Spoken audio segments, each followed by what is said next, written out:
오늘 제가 나누고 싶은 것은 인류 최고의 설득법. 제목이 좀 거창하죠. 인류 최고의 설득법. 사실은 이게 이제 설득인데, 인류 최고의 설득법인데, 설득보다 설명이 먼저 돼야 돼요.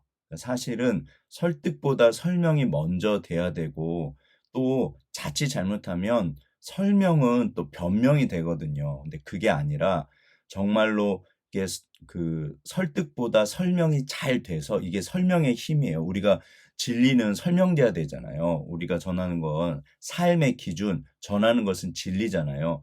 그런데 이것을 위해서 그 설명이 돼야 돼요. 그러면 거기에서 설득이 나옵니다. 그래서 인류 최고의 설득법. 그러니까 예를 들어서 저는 그 이슬람 물론 잘못된 거지만 이슬람 저기 광신자들 중에 폭탄 테러 하잖아요. 폭탄 테러. 그러니까 도대체 저분들은 왜 엄청난 힘이거든요. 그게 그 자체만 놓고 보면 옳고 그름을 떠나서 물론 잘못된 거죠. 그래서 문제인데 나는 과연 저럴 수 있을까? 얼마나 설득이 됐으면 저렇게 될까? 그러니까 진짜로 인류 최고의 설득법이 이제 오늘 본문에 있어요. 이게 하나님께서 하시는 방법이고 어차피 이건 다 하나님 만드신 그 어떤 법이잖아요. 원리고. 그래서 오늘 인류 최고의 설득법 그거에 대해서 좀 같이 나눴으면 좋겠습니다. 본문은 사도행전 11장 1절에서 18절, 사도행전 11장 1절에서 18절. 아시는 것처럼 그 베드로 환상과 고넬료 사건이에요. 오늘 인류 최고의 설득법, 이제 도대체 뭔가 기억하실 게 설득보다 설명이 먼저예요. 그러니까 어떤 의미에서는 설명의 힘이에요. 예. 그러면 이제 이게 변명이 안 되고 어떻게 설명이 또 되는지, 설명과 변명의 차이는 뭔지 이런 것들을 좀 같이 나눴으면 좋겠습니다. 본문을 보시면 1절에 유대에 있는 사도들과 형제들이 이방인들도 하나님의 말씀을 받았담을 들었더니 베드로가 예루살렘에 올라갈 때 할례자들이 비난하여 먼저 베드로가 처한 상황이 얼마나 어려웠냐면, 그러니까 대상이죠. 우리가 이제 설득할 때, 설명할 때 사실은 그 대상이 있잖아요. 그러니까 지금 베드로가 고넬료 이방인에게 이제 그 복음을 전한 거에 대해서 예루살렘 교회가 난리가 난 거예요. 이게 생각보다 엄청 심각했어요. 그러니까 난리가 나서 이 대상자, 우리가 무엇인가를 설득하고 설명할 때, 이렇게 전할 때, 그 상대방이 정말 나한테 호의를 가지고 듣고 싶어 하고, 정말 이렇게, 그러면 얼마나 좋아요. 그러니까 지금 베드로가 설득해야 되는, 설명해야 되는 분들은 최악의 상황인 거예요. 최악의 상황. 이 상황에서 베드로가 어떤 그 하나님의 뜻을 따라 이렇게 잘 했을 때 이 모든 것이 지금 바뀐 거거든요. 그러니까 최악의 상황이, 최악의 대상이 최선의 상황으로, 최선의 대상으로 바뀐 거예요. 도대체 어떻게 했을 때, 도대체 어떻게 이 베드로가 했길래 이런 일이 벌어지나. 일단 이게 오늘 이제 우리들 이야기잖아요. 그런데 이제 이분들이 그러면 왜 이렇게까지 그 반항을 하고 반대를 하고 그러는지 이유가 있을 거 아니에요. 기억하실 게 어떤 우리가 설득하고 설명할 때 그 상대방이 만약에 그 반대를 하고 나에 대해서 그 좋지 않게 느끼고 있다면 분명히 이유가 있어요. 분명히 이유가 있습니다. 그래서 우리가 그러니까 쉽게 그냥 이렇게 적군이다, 아군이다 그게 아니라 분명히 그분에게 뭔가 이유가 있잖아요. 오늘 본문에 이제 뭐라고 돼 있냐면 오늘날 우리 생각에는 당연히 말씀을 전했는데 그러면 그거에 대해서 아니 같은 교회 내에서 당연히 기뻐해야 되는데 여기 사도들과 형제들이 이방인들에게 말씀을 전했는데 지금 이제 난리가 난 거예요. 근데 2절에 보면 할례자들이 비난하여 그래요. 그러니까 여기서 말하는 할례자들은 예루살렘 교회에 그러니까 예수님 믿는 분들이세요. 같은 교회에서 예수님 믿는 분들인데 이분들의 특징이 뭐냐면 할례자들이라는 거예요. 여기 3절에 보면 뭐라고 이제 베드로에 대해서 난리가 났냐면 네가 무할례자의 집에 들어가 함께 먹었다. 어떤 의미에서는 이게 약간 말도 안 되는 봉창 뚫는 이야기예요. 복음을 전했는데 기뻐하는 게 아니라 비난하고 난리가 난 이유가 무할례자 집에 들어가서 함께 먹었다는 거예요. 그러니까 식사를 함께 해서. 이게 언뜻 생각하면 말이 안 되잖아요. 다시 우리가 이 당시 이제 상황으로 돌아가 보면 그 이스라엘 사람들은 지금도 그래요. 사실은 이제 지금도 그렇지만 그 창세기 17장에 보면 할례 이야기가 나옵니다. 거기 보면 하나님께서 분명히 하나님의 백성은 반드시 할례를 해야 된다고 말씀하셨어요. 아시는 것처럼 할례가 그냥 쉽게 포경수술이에요. 포경수술. 이제 남자를 태어난 지 뭐 7일, 8일 만에 이렇게 그 포경수술을 합니다. 그러니까 이게 몸에 하나님의 백성이라는 증거예요. 반드시 할례를 받아야 돼요. 그러니까 아마도 이 사람들은 그러니까 이제 유대 이 당시 그 이스라엘 사람들은 하나님의 사람이라면 당연히 할례를 받아야 된다. 따라서 이방인들이 유대 그 예수님을 믿더라도 어쩌면 할례부터 받아라. 이 생각이 있었던 것 같아요. 할례부터 받아라. 그러니까 이거는 절대적인 거예요. 이 당시 사람들에게. 이유가 뭐냐면 일단은 그 저기 막 창세기 17장 할례도 있지만 여기 같이 음식을 먹었다는 이야기를 하잖아요. 이게 레위기 11장. 그러니까 지금도 이스라엘 사람들은 그 음식에 대해서 하나님이 이거는 먹고 이거는 먹지 마. 그러니까 하나님의 법으로 받았어요. 따라서 이 더군다나 이 당시는 그 음식을 먹을 때 그 이방 신전에서 제사를 드리고 나서 그거를 가지고 그러니까 시장에 나온 고기는 이게 우상 숭배, 그러니까 소위 말해서 제사상 음식인 제상 음식, 제사 드리고 떡, 예, 오늘날 우리한테 그러니까 포도주나 이런 것도 다 이방 신전에서 이렇게 제사를 드리고 시장에 나왔대요. 그러니까 이방 사람들이 먹는 음식은 쉽게 말해서 이분들은 이 당시에 제사 음식인 거예요. 제사 음식. 더군다나 그러니까 아니 네가 제사 음식을 먹어? 이방 신전에 드려진 이 더러운 음식? 그러니까 기독교인이라도 오늘날 우리도 그렇게 생각하잖아요. 제사 음식 사실 우리가 안 먹잖아요.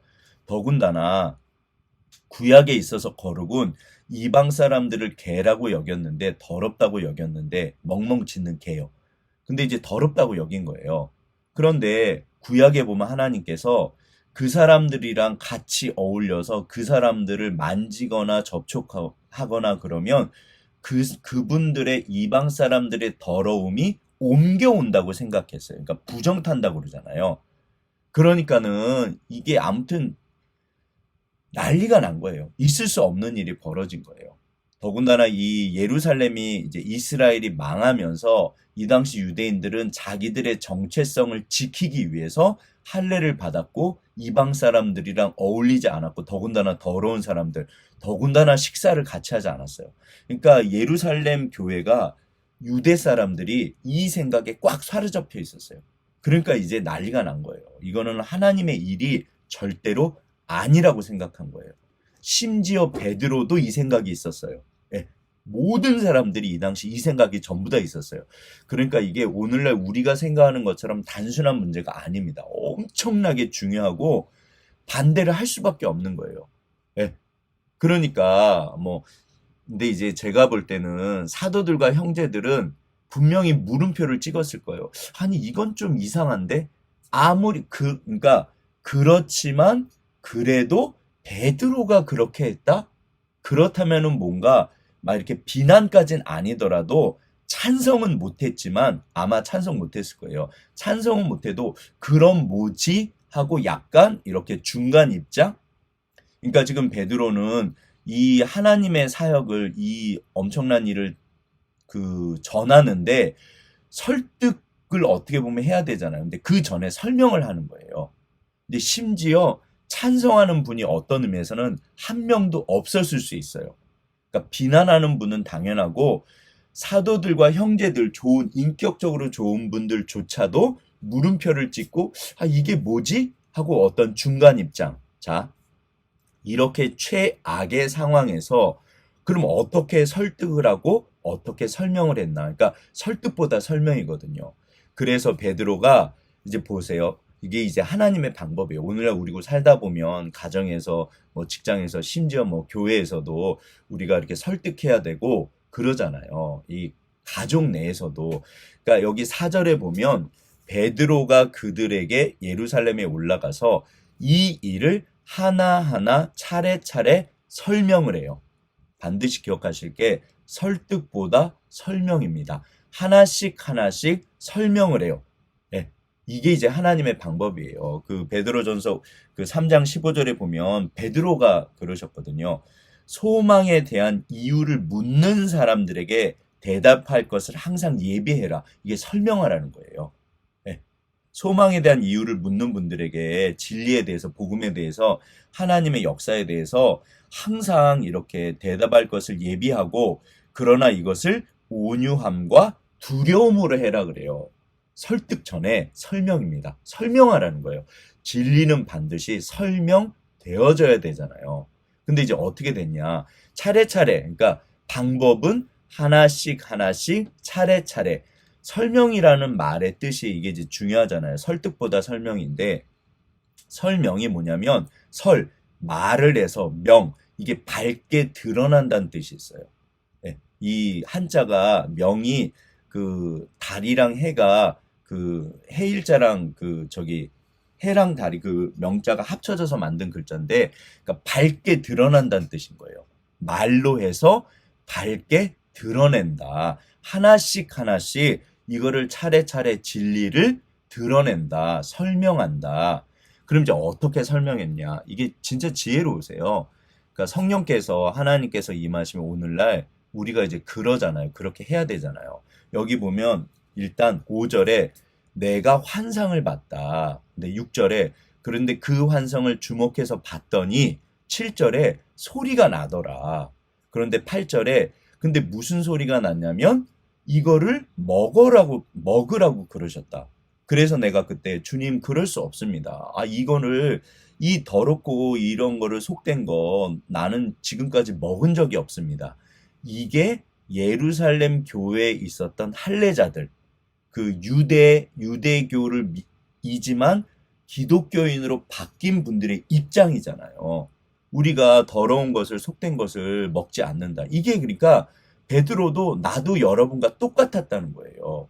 예, 환상을 받고 주목해서 봤는데 소리가 났다. 하나님께로부터. 먹으라고 그러더라.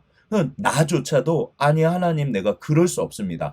나도 여러분과 같은 입장이었다. 예, 설명은요. 내 입장에서 이야기를 하면 변명이 됩니다. 핑계를 대요. 그러니까 내 입장만을 생각하고 설명을 하면 그게 핑계가 되고 변명이 되는 거예요. 설명이 아니라 변명이 돼요. 그런데 설명은 결국에는 듣는 분들 입장에서 하나하나씩 이렇게 풀어가는 거잖아요. 그러니까 듣는 분 입장에서 그게 설명하라는 거예요. 이게 설명이에요. 그래야지 변명이 되지 않아요. 따라서 설명은 기본적으로 우리가 듣는 분을 사랑하잖아요. 사랑하는 거고 배려하는 거고 그래서 지혜가 필요해요. 만약에 듣는 그 대상이 뭐 초등학교 내 아들이라면 내 딸이라면 거기에 맞춰야 되잖아요. 듣는 분이 만약에 하나님에 대해서 오해가 있고 상처를 받은 분이에요. 그러면 그 입장에서 우리가 설명을 하는 거잖아요. 예. 그러니까 설명은 내 입장이 아니라 그분 입장에서 그분 눈높이에서 그 상대방을 사랑하는 마음으로 이렇게 전하는 거잖아요. 그래서 우리가 배려하는 거고 진리를 지혜롭게 하는 거고. 아무튼 나도 그랬다. 그런데 9절 두 번째 소리가 있어서 하나님께서 하나님이 깨끗하게 하신 것을 네가 더럽다고 속되다고 하지 말아라. 그런데 이게 심지어 3번이나 그렇게 있었다. 예. 그런데 11절에 마침 그때 세 사람이 찾아왔다. 그래서 봤더니 가해사에서 왔는데 이게 정말 하나님의 역사더라. 그래서 12절 그 순간에 성령께서 나에게 뭐라고 그러냐면 같이 가라. 그래서 내가 가서 말씀을 전한 거다. 근데 이제 잘 보세요. 여기 제가 인류 최고의 그 저기 설득법이라고 그랬는데 인류 최고의 설득법은요. 사실은 상대방을 설득하는 게 아니라 나부터 설득하는 거예요. 그러니까 내가 설득이 돼야 돼요. 그러니까 내가 설득이 돼야지 상대방을 설득할 수 있거든요. 그런데 하나님께서 그래서 오늘 성경에도 보면요. 하나님께서 베드로를 먼저 설득하세요. 제가 벌써 이게 우리가 이제 세 번째 시간이잖아요. 이 고넬료 사건, 베드로 환상 사건. 근데 가만히 보면 성령께서 하나님께서 결국에 이제 예수님이시잖아요. 예수님의 영이 심지어 베드로에게 지상 명령으로 가서 모든 족속으로 심지어 예수님의 수제자였고 더군다나 승천하실 때 그 사도행전 1장 8절이요. 너희는 예루살렘과 그 유대와 사마리아 땅끝까지 이르러 내 증인이 되라. 심지어 그 베드로에게 예수님께서 모든 족속으로 제자를 삼아라. 그런데도 베드로가 주저주저해요. 그런데도 베드로가 이게 쉽지 않아요. 그러니까 지금 하나님의 관심은 예루살렘 교회 이 할례자들 아무튼 이분들이 아니라 누구부터 설명하시고 누구부터 설득하셨냐면 베드로요. 심지어 베드로요. 그러니까 여기서도 이 12절에 보면 베드로가 그 고넬료 집에 갈 때 6명을 데리고 가요. 왜 그럴까요? 6명이 따라가신 걸까요? 6명을 데리고 가신 걸까요? 이게 베드로조차도 이 막상 그 이방인들과 함께하고 이방인들을 따라가라고 했을 때 이게 쉽지 않았던 거예요. 심지어 베드로가 왜 그랬을까요? 기본적으로 그 예루살렘 교회에 있는 분들이랑 베드로의 생각이 똑같은 거예요. 네.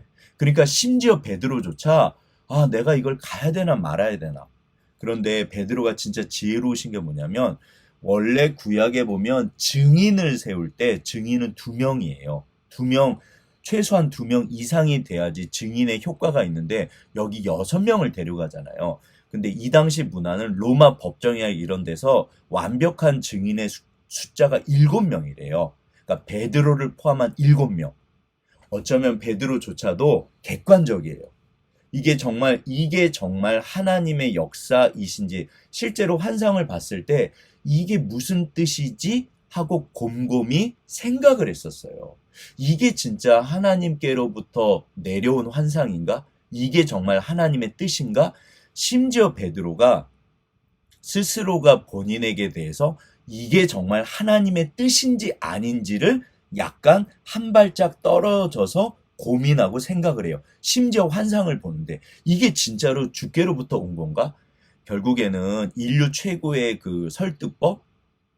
이게 뭐냐면요. 주님의 뜻이시라면요. 왜 그 이슬람 사람들이 폭탄 테러를 할까요? 그게 실제로 그분들은요. 알라의 뜻이라고 생각한 거예요. 그래서 본인이 먼저 설득이 된 거예요. 100%. 그래서 머리부터 설명이 되고 가슴에 그 다음에 설득이 돼요. 첫 번째 순서가 제가 그 설득보다 설명이라고 그랬잖아요. 머리가 먼저 설명이 돼야 돼요. 그러니까 내가 먼저 설명이 돼서 그래서 내 가슴이 설득이 돼야 돼요. 그러면 이게 세 번째로 그 삶으로 드러납니다. 그러니까 이슬람 그 폭탄 테러 하는 사람들은요, 먼저 그분 폭탄 메고 뛰어들 때 첫 번째는 이게 알라의 뜻이라고 머리가 스스로가 설명이 됐어요. 아, 그렇구나. 이게 알라의 뜻이구나. 그러면서 두 번째가 가슴이요. 아, 이건 진짜 알라 뜻이야. 그래서 세 번째 폭탄 메고 뛰어든 거예요. 그러면 그 폭탄 테러 이분들의 그 결정적인 잘못이 뭘까요? 그게 진리가 아니라는 거예요.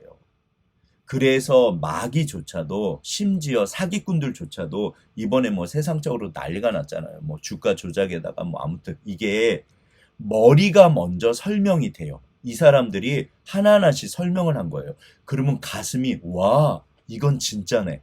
그래서 세 번째로 투자를 한 거잖아요. 그분들 입장에선 투자였잖아요. 예, 비밀스러운 투자였지만 잘못된 거죠. 물론 그게 원리 원칙 자체가 잘못된 거래요. 그런데 그러니까 하나님께서 오늘날 이게 사실 하나님의 방법이에요. 그러니까 베드로가 먼저 심지어 베드로조차 자기 자신이 이게 먼저 이게 주저주저한 거예요. 그래서 6명을 데리고 가요. 그래서 하나님께서 베드로에게 먼저 설명을 하세요. 설득보다 설명입니다. 그래서 머리가 진리는 설명이 돼요. 아, 이게 여차여차해서 이렇게 됐구나. 이게 진짜 하나님의 뜻이구나 하고 설명이 되고, 그 다음에 가슴이 설득이 돼요. 아, 이게 진짜, 아, 이게 이제 깨닫는다는 표현을 써요. 성령의 역사는 깨달음의 역사거든요. 진리가 설명이 될 때 내 가슴이 설득이 돼요. 그러면 이제 삶으로 나타나기 시작해요. 여기 그래서 이제 베드로가 6명을 데려갔어요. 그런데 여기 이제 15절에 베드로가 그럽니다. 내가 말을 시작할 때 성령이 그들에게 임하시기를 처음 우리에게 하신 것과 같이 하는지라. 이게 이제 마가다락방 그 오순절 사건이잖아요. 그러니까 베드로가 와, 이거는 진짜 하나님의 역사구나. 네, 베드로에게 설명이 되고 설득이 되신 거예요. 그러니까 성령께서 하나님께서 누구부터 설명을 시작하셨다? 베드로 자신이요. 그래서 베드로가 가슴으로 와, 이거는 진짜 하나님의 뜻이구나. 베드로가 먼저 설득이 된 거예요. 인류 최고의 설득법은요, 내가 먼저 설득이 돼야 돼요. 진리에 대해서. 그러니까 설득보다 설명입니다. 아, 이게 진짜 진리구나. 이게 진짜 하나님의 뜻이구나. 그러면 내 가슴이 설득이 돼요. 그러면 내가 다른 분들에게 설명하고 설득할 수 있어요. 왜? 진짜로 하나님이 하신 거니까. 그래서 오늘 본문에 보면 이거를 차례차례 설명을 해요. 근데 이미 베드로는 스스로가 설명이 됐고 스스로가 설득이 됐어요. 왜냐하면 진짜거든요. 진짜거든요. 그래서 16절에 내가 그 순간 너희는 성령으로 세례를 받으리라 하신 말씀이 생각이 났다. 그래서 하나님의 관심은요, 나예요. 내가 먼저 설명이 되고 내가 먼저 설득이 됐을 때, 그랬을 때 내가 다른 분들을 설명할 수 있고 설득시킬 수 있어요. 왜? 진짜 진리거든요. 그런즉, 그래서 결론입니다. 17절. 그런즉 하나님께서 이렇게 하셨는데 내가 누구이기에 하나님을 능히 맡겠냐. 우리는 진리에 순종해요. 진리를 설명하고 진리에 설득이 됩니다. 그래서 진리를 전하는 거잖아요. 결국 하나님이요. 하나님이요. 주인공은 하나님이세요. 이게 결국 내가 설득하는 게 아닙니다. 내가 설명하는 게 아니잖아요. 내 말이 아니잖아요. 그러니까 나부터, 나조차 하나님의 말씀에, 그래서 베드로가요. 그러니까 모든 우리들의 그 최고의 설득법은요. 내가 누구이기에, 내가 누구간데, 아니 감히 내가 누구이기에 내가 감히 이거를 거역해. 왜? 이게 진짜 진리 맞잖아. 아, 그래서 최소한 다른 사람에게는 누군가는 반대하고 누군가는 뭐 그럴 수 있잖아요. 이거는 사실 내 영역이 아니거든요. 그런데 하나님께서 나에게 설명하시고 내 머리에 설명이 되고 내 가슴에 설득이 되면 그럼 이제 내 삶으로 이제 드러나기 시작해요. 그래서 그게 최종적으로 내가 누구이기에 하나님을 능히 맡겠냐. 이게 결론입니다. 이게 인류 최고의 설득법이에요. 이게 하나님의 법이에요.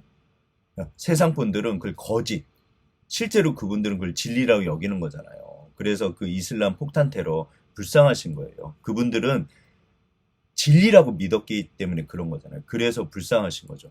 그러니까 이제 18절 결론이 그들이 이 말을 듣고 잠잠하여 하나님께 영광을 돌려 이르되 그러면 하나님께서 이방인에게도 생명 얻는 회개를 주셨도다. 완전히 다들 설명이 됐고 설득이 된 거예요. 누가 하셨다? 성령의 역사입니다. 네, 말씀을 맺겠습니다. 그래서 오늘날 내가 누군가를 최고의 설득, 결국 우리는 진리를 설명하고 설득하잖아요. 네, 결국에는 이게 우리 소명이고 평생 우리가 이거 할 일이잖아요. 그리고 그 진리에 대해서 진짜 그리고 사는 거잖아요. 그런데 반드시 기억하실 게 나부터 충분히 설명이 되고 충분히 설득이 돼야 돼요. 내 머리가, 내 가슴이, 내 머리에 충분히 설명이 되고 진리가요. 그 다음에 내 가슴이 충분히 설득이 돼요. 그럼 무슨 일이 벌어질까요? 베드로가요. 내가 누구이기에 여기에 능력이 나타나고 결국 하나님이 하시는 거잖아요. 결국 주님이 주인이십니다. 주님이 주인공이시고 우리는 내가 설득하는 게 아니잖아요.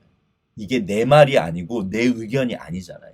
하나님의 말씀이고 하나님의 생각이고 하나님의 진리고 그래서 설명하고 설득하고 나조차 나라도 나만이라도 예, 그랬을 때 진짜 열매가 맺고 그래서 우리가 진리 공동체고 우리는 진리의 사람입니다. 반드시 기억할 게 나부터 나만이라도 그래서 내가 내 머리가 설명이 돼야 돼. 우리가 진리를 설명해야 되잖아요. 그래서 설득이 되면 내 가슴이 뜨거워지고 아 주님 진짜 그러네요. 그러면 정말 정말 주님이 역사하십니다. 인류 최고의 설득법은 그래서 우리예요. 그래서 우리일 수밖에 없어요. 네. 원리 원칙은 뭐 세상 분들이 뭐 이렇게 그런다 할지라도 결국 우리는 진리의 사람이잖아요.